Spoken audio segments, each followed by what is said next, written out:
Excuse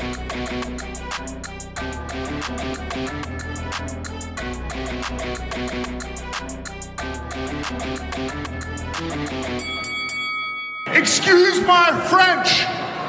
Fight me or and go away and live the rest of your life as a pussy. That's Joe Goodall. No more questions. So that call out of Paul Gallen followed Joe Goodall's win over Arsene Fosso, which featured on the same card as Gallen, who actually fought twice on the card, topping the bill against Justin Hodges and earlier in the night facing someone else. So for Goodall, I'll touch on his win against Fosso a little bit later on, because it's notable for the fact that Goodall made his man quit pretty early on and in disappointing fashion, at least from the Fosso perspective. He quit.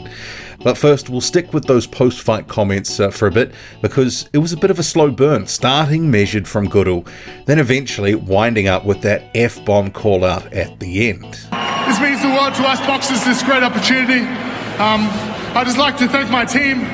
There's been a lot of change in my life as of late. I've been Paul Gallen.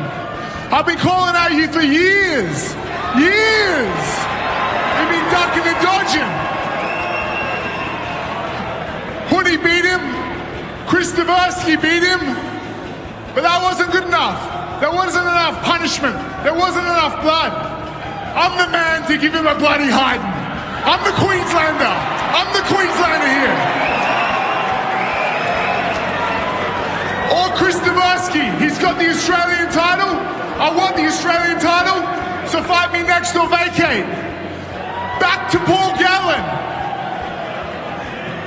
Excuse my French. Fight me or f*** off. So there's a couple of things falling out of this. This call out of Gallen and the nature of it, probably the best thing for Joe Goodall's profile in his entire career. And I've seen that it's been picked up in Australia, and different bits of it have been played, and obviously quite impassioned plea, fight me or jog on, buddy. And I've seen that's been picked up. And Goodall, when you consider where he's in his career, he's 9-1-1 at this point. He's had a loss to Justice Hooney. Also, Paul Gallen has lost to Justice Hooney. He needs to make some things happen, because obviously, where's he going to go? What's he going to do? Because at this point, he is just a good domestic level fighter in Australia. Justice Hooney outclassed him and ultimately beat him pretty comfortably. He did land some shots on Hooney, but I think obviously Goodall's looking at this opportunity of a Paul Gallen fight, having fought on the undercard, as well, this could be my next fight, or at least in the next couple. And actually, Gallen has fought Justice Hooney. He's also fought Chris Tversky, who you had Joe Goodall also calling out. So Paul Gallen is a guy you can put on pay-per-view in Australia and people are going to buy it. So if you match him with Joe Goodall, I think it's probably going to do okay.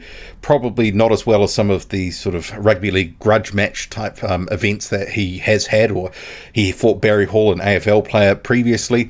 Those sorts of ones, the sort of cross codes, retired AFL, rugby league, etc., they seem to do quite well, generate a lot of attention. Gallen can call on the broader base of sporting fans who know his name and, want to see what happens. They're kind of those sort of freak show type fights a little bit. But he has also tried to blend in some legitimate fights in his career, Gallen. And if he was to fight Goodall, it's certainly a pretty tough fight for him. And I think Goodall, significantly taller, and he can probably have some success against Gallen and would probably go in the favourite. I mean, having said that, you did have Paul Gallen stopping Lucas Browne in a round, but Lucas Browne is older and Browne was complaining of rabbit punches, etc. But I do think it's a closer fight, Goodall and Gallen, than the fight with Justice Hooney, who was just a class above Paul Gallen. Gallen will come forward and throw volume. He's got heart. He'll keep coming. And actually, kind of Joe Goodall sort of in that little bit, that same sort of mode as well, maybe just a little bit more polished. And obviously, he's got more of a boxing background and pedigree. So I don't mind it. But I think the one that I would like to see the most, and it's probably going to get far less views and probably wouldn't be on pay-per-view and would be a much smaller purse for Joe Goodall, is that call-out of Chris Tversky, who has fought Paul Gallen. And I think a lot of people haven't really seen a lot of him, but he's okay. And I think him and Goodall, it would make some sense. So maybe if Gallen is having another card, or there's another decent pay-per-view card at some point, they could look to make that match up on an undercard, because I think that would be worth it. So moving though to the Fosso fight proper, Arsene Fosso talked a big game in the lead up about what he was going to do, and on paper it looked like it would be reasonably matched, at least early on, because Fosso can bang, he's got some power, and if you're not careful, you know, you could get hit and hurt and taken out. And actually he landed a few shots on Goodall, you know, momentarily backing him up or buzzing him a couple of times. Very even first round, but the writing was on the wall from the second round. Very big and muscular Fosso, so you knew that the activity was going to slowly start to ebb as he started to sort of gas out a bit, a lot of muscle sort of draining him, and you had Goodall working him to the body, and very successfully landing to the body, taking some of the snap out of his punches, and you could see he was slowly sort of, that energy reserve was coming down to E. And by the third round, it was, you know, it looked like something was going to happen, but I don't think people expected, and here it is on screen. Fosso just decided to quit. Just backs up, takes a knee, doesn't want to fight anymore. It's all over. So it was a disappointing ending. And I'm not saying that, you know, he had to just sort of stand there and get clipped on the chin, but Fosso just, you know, just looking at it, he just decided, nah, I don't want it anymore. And you never want to sort of just see that, because he didn't, you know, sort of go out the way that I think many people would have liked to have seen. He didn't go down swinging. He kind of, the gas tank emptied and he took a knee. The referee had no choice but to jump in.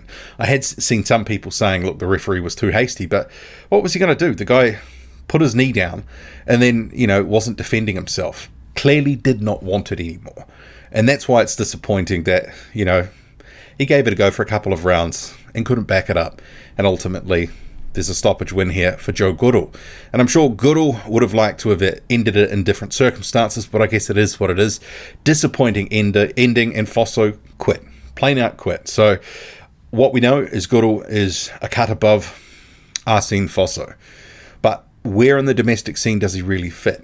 If you look at the rankings on BoxRec, you have the likes of Justasuni being the clear number one, who has beaten Goodall. You've got Chris Tversky as well. I kind of think that makes a lot of sense. I don't foresee Joe Goodall really rising too much above domestic level in Australia. I mean, I think he can have some good matchups between about top 40 and top 80, you know, if he was to be pitched in around the world. But if he's stepping up to face guys in the top 30 or even a little, you know, top 40 maybe, I think it's going to be hard for him. I just don't know. I mean, the style and the way that he fights, and he does look a little novice in the way that he fights. There's a lot of openings. He is open to being hit and hurt. I think there's going to be a lot of guys that will just I think they'll be too good for him. But I think he can ply his trade, especially in Australia, if he can get some of these good domestic matchups. I mean, even to Lucas Brown at this point, and being Brown's looking for a fight, but I guess the money's got to be there as well. But Goodall and Tversky, if it's on an undercard somewhere, that could work. But apart from that, where does he go now? And I guess interestingly as well, no longer with Kevin Barry. So that was something I didn't know ahead of the fight. That we're talking about it in the commentary. Not sure what's happened there. And that's kind of what Goodall was referring to, a lot of changes in his camp and in his life.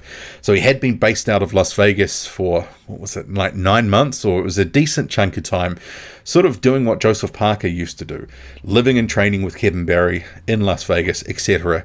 And obviously he's decided this is not for me. Maybe things didn't work out, but I mean, watching that fight against Justasuni, it sort of seemed to be Kevin Barry was asking him to do certain things and he couldn't.